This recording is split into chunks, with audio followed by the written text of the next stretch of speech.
আচ্ছা, তুমি কি কারো পিকচার দেখে ড্রয়িং করতে পারো না? আমাকে অযথা কেন বসিয়ে রেখেছো? একটু সময় দাও প্লিজ। আমার কাজ একদমই শেষের দিকে। আচ্ছা তাহলে দেখাও আমাকে, দেখি কেমন হয়েছে।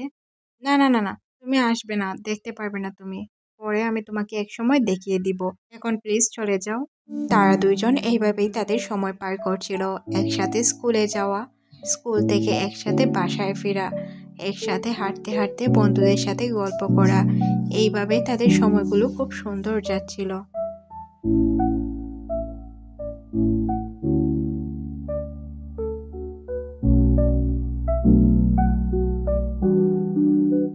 জিয়ান এইসব কথা ডক্টরকে খুলে বলছিল, সাথে সে অনেক কান্নাও করে। তখন ডক্টর জিয়ানকে বলে, তুমি তোমার ভাই ছাড়া অন্য কারো ছবি আঁকার চেষ্টা করো, দেখবে সব কিছু ধীরে ধীরে নর্মাল হয়ে যাবে। তখন ডক্টরের কথা শুনে জিয়ান এটাই মনে মনে চিন্তা করে, সে তার ভাইকে ছেড়ে অন্য কারো পিকচার আঁকতে শুরু করবে। এখানে এই সিনটি কাট করে দেওয়া হয়। জিয়ান বসে বসে কিছু একটা আঁকছিল। এখানে আমরা দেখতে পাই জিয়ান মূলত একটি ছেলেকে তার সামনে বসিয়ে রেখেছিল আর তার পিকচার আঁকার চেষ্টা করছিল। ছেলেটি তার সামনে বসে থাকা অবস্থায় তাকে বলে, আর কতক্ষণ এইভাবে বসে থাকতে হবে, তোমার কাজ কি শেষ হয়নি? তখন জিয়ান বলে যে না, আমার কাজ শেষ হয়নি, কিছুক্ষণ পরেই শেষ হয়ে যাবে। তখন ছেলেটি পেন্টিংটি দেখার জন্য এখান থেকে উঠে আর জিয়ানের সাথে সে কথা বলতে শুরু করে, বলে পেন্টিং তুমি পরে এঁকে নিও, আমাকে প্লিজ একটু সময় দাও। এখানে আমরা বুঝতে পারি ছেলেটি তার সাথে উল্টাপাল্টা কিছু করার চেষ্টা করছিল। তখনই এখানে ইউজিন চলে আসে। এইসব দেখে ইউজিনের খুবই খারাপ লাগে। সে ভিতরে এসে জিজ্ঞাসা করে, বাহ, তুমি এইসব শুরু করেছো ছেলেটিকে? তখন এখানে দুইজন কিছুটা অবাক হয়ে যায়।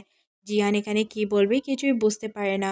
ইউজিনকে দেখে মনে হচ্ছিল সে এখন চাইলে কান্নাই করে দিতে পারবে, আর রাগে সে ফসফস করে ফুলছিল। ইউজিনের ভাড়া করা ছেলেটি তাকে বলে, তোমার বয়ফ্রেন্ড আছে, এতক্ষণ আমাকে তো বললে না। তখন সে বলে, বয়ফ্রেন্ড না, ও হচ্ছে আমার ভাই। তখন ছেলেটি বলে, ভাই বোনেরই এই অবস্থা? তখন ইউজিন তাকে বলে, এখান থেকে চলে যাবি নাকি তোকে মেরে মেরে এখান থেকে বের করে দিব। তখন ছেলেটি বলে, ও আচ্ছা, আমার সময় শেষ হয়েছে। 1 ঘন্টার জন্য তুমি আমাকে ভাড়া করে এনেছিলে, 1 ঘন্টা পূর্ণ হয়েছে, আমি চলে যাচ্ছি। জিয়ান তখন বলে, ওরে চলে যাও এখান থেকে। ইউজিনও বলে, চলে যাও। জিয়ান তখন বলে, ইউজিন, আমি তোমাকে চলে যাওয়ার জন্য বলছি।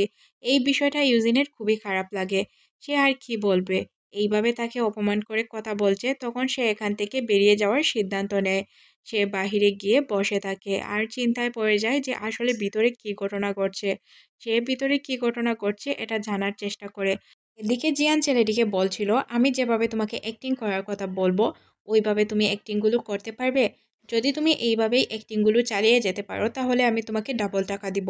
তোমাকে আমি যত টাকা দিয়ে ভাড়া করে এনেছিলাম তার চেয়ে বেশি দেওয়ার চেষ্টা করব। অন্যদিকে আমরা ইউজিনকে দেখতে পাই, সে বাহির থেকে ভিতরে কি হচ্ছে এটা জানার চেষ্টা করছিল।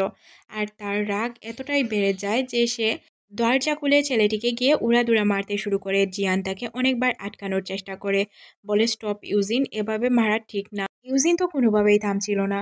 সে অনেক চেষ্টা করার পর ইউজিন থেমে যায়। তারপর জিয়ান ওই ছেলেটিকে বলে, তোমার ম্যানেজারের মাধ্যমে আমি তোমাকে টাকা পাঠিয়ে দিব, এখান থেকে তুমি চলে যাও। তখন ওই অ্যাক্টরটি বলে, আচ্ছা এখন আমি চলে যাচ্ছি, আপনার যদি কোনো প্রয়োজন হয় তাহলে আমাকে ডাকতে পারেন, তবে আপনার বাইকে অবশ্যই সাথে নেবেন না। ইউজিন বিষয়গুলো খুব ভালোভাবেই এখন বুঝতে পারছিল। তারপর সে জিয়ানকে বলে, আচ্ছা জিয়ান, সরি, আমি আসলে বুঝতে পারিনি ছেলেটি একজন অ্যাক্টর ছিল। জিয়ান তখন ইউজিনকে বলে, কেন তোমার মনে হয়নি ছেলেটি অ্যাক্টর? বা ছেলেটি অন্য কেউ হলে কি হতো? তুমি কেন আমাকে এত সন্দেহ করো? বারবার কেন এইভাবে প্রশ্ন করো? তোমার কি মনে হয় আমাকে? আমি একটি বাজে মেয়ে, নাকি অন্য কিছু, নাকি কিছু মনেই হয় না? তখন ইউজিন তাকে বলে, আচ্ছা আমার ভুল হয়েছে, প্লিজ আমাকে ক্ষমা করে দাও। তখন জিয়ান বলে, তোমাকে ক্ষমা করার মতো আমার কিছুই নেই, প্লিজ আমাকে এখান থেকে যেতে দাও। ইউজিন জিয়ানকে বলে, আমার কথাগুলো একবার শুনো। আমার একটা হাত অলরেডি আমি ভেঙে দিয়েছি, তুমি কি চাও আমার অন্য হাতটিও আমি ভেঙে ফেলি? যদি তুমি না চাও প্লিজ আমার কথাগুলো শুনো, আমি এখন তোমার কোনো কথাই শুনতে পারবো না, বাই।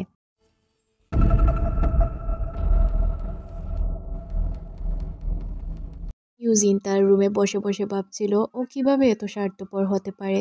সে তার বাবার ছবির দিকে তাকিয়ে বলে, বাবা, বাবা, জিয়ান যে এত স্বার্থপর হবে এটা আমি কখনো কল্পনা করতে পারিনি। ও অনেক স্বার্থপর, ও আমার কথা একবারও চিন্তা করে না, ও শুধু নিজের স্বার্থ নিয়েই পড়ে থাকে। আমি যাদেরকে ভালোবাসি সবসময় তারা আমার থেকে দূরে চলে যায়। প্রথমে মা আমাকে ছেড়ে চলে গেল, তারপর বাবা, এখন ইউজিনও আমার সাথে এইসব করছে। তখনই তার দরজায় নক পড়ে। দরজায় নক পড়তেই সে মনে মনে ভাবে হয়তো জিয়ান তার সাথে দেখা করার জন্য এসেছে। দরজা খুলে দেখতে পায় এটা তো জিয়ান না, অন্য কেউ ছিল। তখন ইউজিন বলে, তুমি? ওই দিন তো আমি তোমাকে টাকা দিয়ে দিয়েছিলাম, তাহলে এখন কেন এসেছো? তোমার কি কোনো মতলব আছে? থাকলে বলে ফেলো। তখন মেয়েটি বলে, আমি ওই দিন ইচ্ছে করে তোমার কাছে এসেছিলাম, তুমি আমাকে আনোনি, আমি প্ল্যান করেই তোমার কাছে এসেছি। ইউজিন বলে, কি? তখন মেয়েটি বলে, হ্যাঁ, আমি একজন সাংবাদিক, আর আমি ইচ্ছে করে এইসব করেছি। আমার তোমার সাথে কিছু দরকারি কথা আছে। তুমি যদি আমাকে কিছু সময় দাও তাহলে আমি তোমাকে সব কিছু বলতে পারি। তখন জিয়ান দরজা লাগানোর চেষ্টা করলে মেয়েটি আটকায় আর বলে, প্লিজ আমার কথাগুলো শুনো। তোমার বোনের বিষয়ে আমার কাছে কিছু তথ্য আছে, তথ্যগুলো নিয়ে নাও, তারপর আমি আর তোমার সাথে কথা বলবো না, আর চাইলে তুমি আমি একসাথে কাজও করতে পারি। আমার মনে হয় তোমার বাবার মৃত্যুটা এমনিতেই হয়নি, এর পিছনে অনেক বড় রহস্য আছে, আর যেটা তুমি আর আমি মিলে খুঁজে বের করতে পারবো। এই কাগজটা নাও, পড়ো, তাহলে তুমি সব কিছু খুব সহজেই বুঝতে পারবে। আর আশা করি তুমি শিক্ষিত ছেলে, তোমাকে আমার কিছু বোঝাতে হবে না। তখন ইউজিন হাতে এই কাগজটি নিয়ে পড়তে শুরু করে আর মনে মনে ভাবে, স্কিন ক্যান্সার।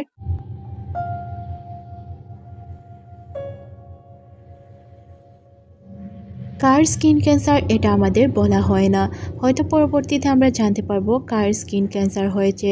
ইউজিন মনে মনে কিছু ভাবছিল কি করবে। তখন মেয়েটি তাকে কাগজ দেওয়া শেষ হয়ে গেলে সে এখান থেকে উঠে চলে যায়, বলে, এখন তোমার কাজ তুমি করতে পারো।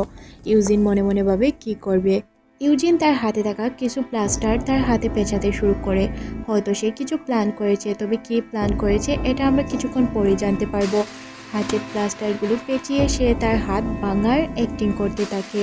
প্লাস্টার পেঁচানোর সময় তার মুখের হাসি দেখে আমরা বুঝতে পারি এর ভিতরে কিছু রহস্য রয়েছে।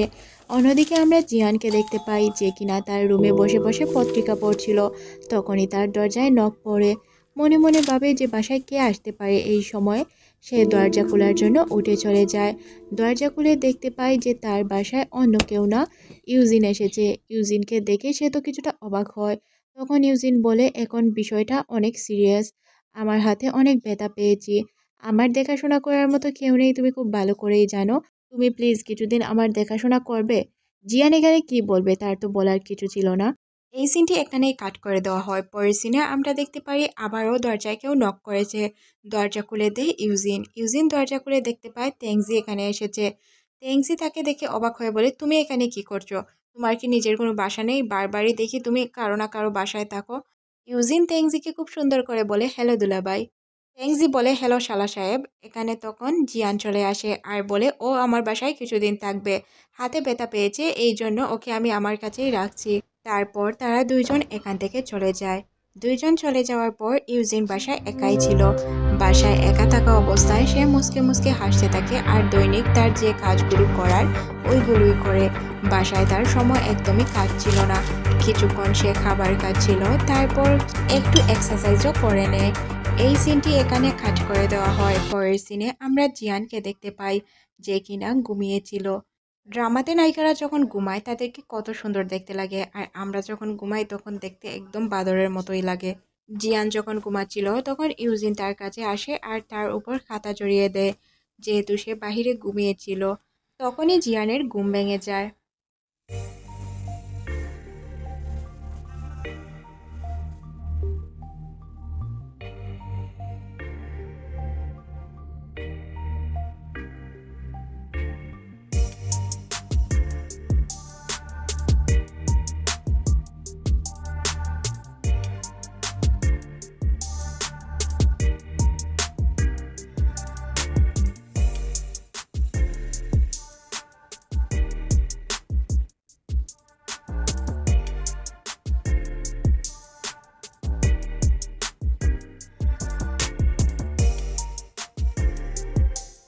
ভ্যানা। কি জিয়ান তো এইসব স্বপ্নে দেখছিল। ইউজিন তাকে ডাকতে শুরু করে, সিস্টার, সিস্টার কি স্বপ্ন দেখছিলে? জিয়ান তখন বলে, না তো, আমি কোনো স্বপ্ন দেখিনি, আর আমি তো এমনিতেই ঘুমাচ্ছিলাম। ইউজিন তখন বলে, ও আচ্ছা, তার মানে তুমি কোনো স্বপ্ন দেখোনি।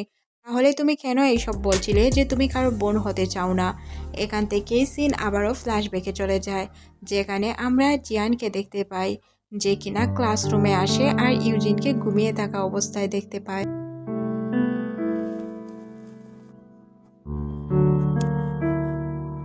জিয়ান ক্লাসরুমে এসে দেখতে পায় ইউজিন শুয়ে রয়েছে। সে অবাক দৃষ্টিতে ইউজিনকে দেখতে থাকে আর ইউজিনকে বলতে থাকে, ঘুমালেও তোমাকে অনেক সুন্দর লাগে। সে তাকে উঠানোর চেষ্টা করলেও উঠাতে পারে না।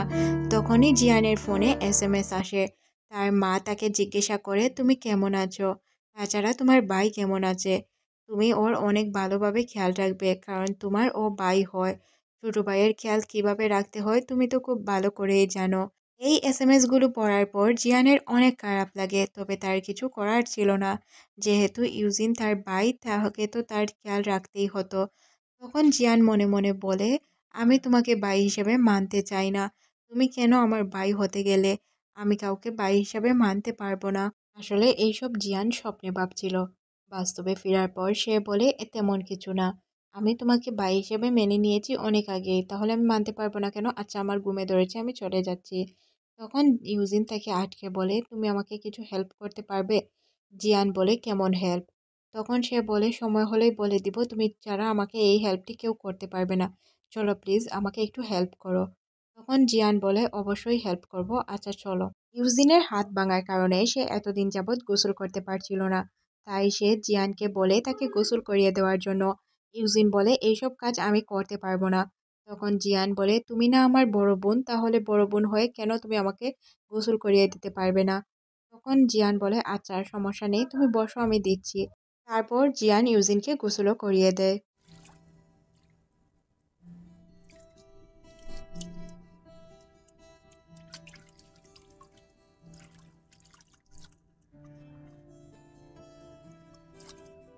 জিয়ান একা একা বাসায় বসেছিল।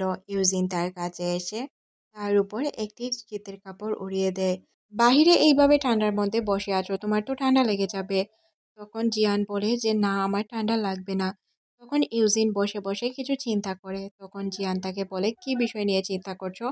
তখন ইউজিন বলে, অনেক বিষয় নিয়েই চিন্তা করছি। মনে আছে আজ থেকে কিছু বছর আগে যখন আমরা ছোট ছিলাম, স্কুলে পড়তাম, তখন আমাদের এইদিকে স্নো পড়ছিল। তখন তুমি আমার জন্য ছাতা নিয়ে এসেছিলে। তখন জিয়ান বলে যে, ভুল বলেছ, তুমি আমার জন্য ছাতা নিয়ে এসেছিলে ইউজিন। ইউজিন তখন বলে, তুমি না বলেছিলে আমাদের কোনো স্মৃতি তোমার মনে নেই? তাহলে এই কথাটা তুমি কিভাবে মনে করতে পারলে? জিয়ানও এইসব কথা নিয়ে ভাবে আর সিন চলে যায় ফ্ল্যাশব্যাকে, যেখানে আমরা জিয়ানকে দেখতে পাই। সে স্নোফল এনজয় করছিল। ঠান্ডার ভিতর স্নোফল পড়ছিল, সে এইগুলো এনজয় করছিল। তখনই পিছন থেকে ইউজিন চলে আসে ছাতা নিয়ে। ইউজিন ছাতা নিয়ে আসার কারণে জিয়ান বলে, তুমি আমার হলুদ ছাতাটাই নিয়ে এসেছো তাই না? ইউজিন বলে, তোমার ছাতাটা আমি অনেক যত্ন করে রেখেছি। জিয়ান বলে, আমি খুব ভালো করেই জানতাম তুমি ছাতাটা যত্ন করেই রাখবে।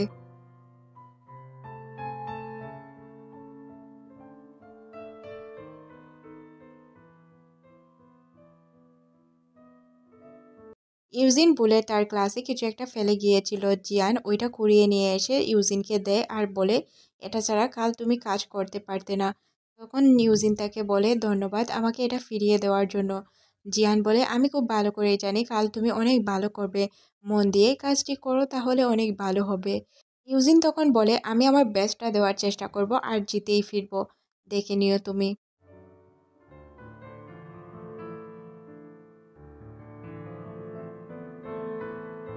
জিয়ান ইউজিনকে বলে, এত বছর পুরনো কথা এখনো মনে ধরে বসে আছো তাই না? তখন ইউজিন বলে, মনে না রাখার মতো তো কোনো কথা ছিল না, এইগুলো তো মনে রাখার মতোই কথা। তাহলে আমি কেনই বা মনে রাখবো না? ওই দিন আমি ম্যাচ জিতেছিলাম। জিয়ান মনে মনে বলতে থাকে, তুমি কি আমাকে কখনো ক্ষমা করবে না? ইউজিন এটা তো শুনতে পায় না, যেহেতু সে মনে মনে বলেছিল। তবে ইউজিন জিয়ানকে বলে, তুমি তোমার রোগের বিষয়ে আমাকে বলতে পারতে, আমি তো তোমাকে হেল্প করতে পারতাম। তোমার যে স্কিনে প্রবলেম আছে এটা তো তুমি বললেই পারতে। একথা শুনে জিয়ান চমকে যায় আর বলে, এই বিষয়ে তোমাকে কে বলেছে? তুমি কিভাবে এত কিছু জানলে? ইউজিন বলে, কেন জানবো না? আমি যদি জানি তাহলে তো তোমার কোনো ক্ষতি হওয়ার কথা না, আর আমি তোমার অ্যান্টিডোটও হতে পারি। তাহলে তুমি কেন আমার কাছ থেকে সবকিছু গোপন করে গেলে? আমি তো তোমাকে হেল্প করতে পারতাম এই রূপ থেকে বেরিয়ে আসতে। জিয়ান কোনো কথাই বলতে পারে না, সে শুধু কান্না করে যায়। ইউজিন তার চোখের পানি মুছে দিয়ে বলে, চিন্তার কোনো কারণ নেই। আমি আছি তোমার পাশে, কোনোদিনও তোমাকে কিছু হতে দিব না। মরার আগ মুহূর্ত পর্যন্ত তোমাকে আমি হেল্প করে যাব, তোমার পাশে থাকবো। এখানে একটি ইমোশনাল সিন তৈরি হয়ে যায়।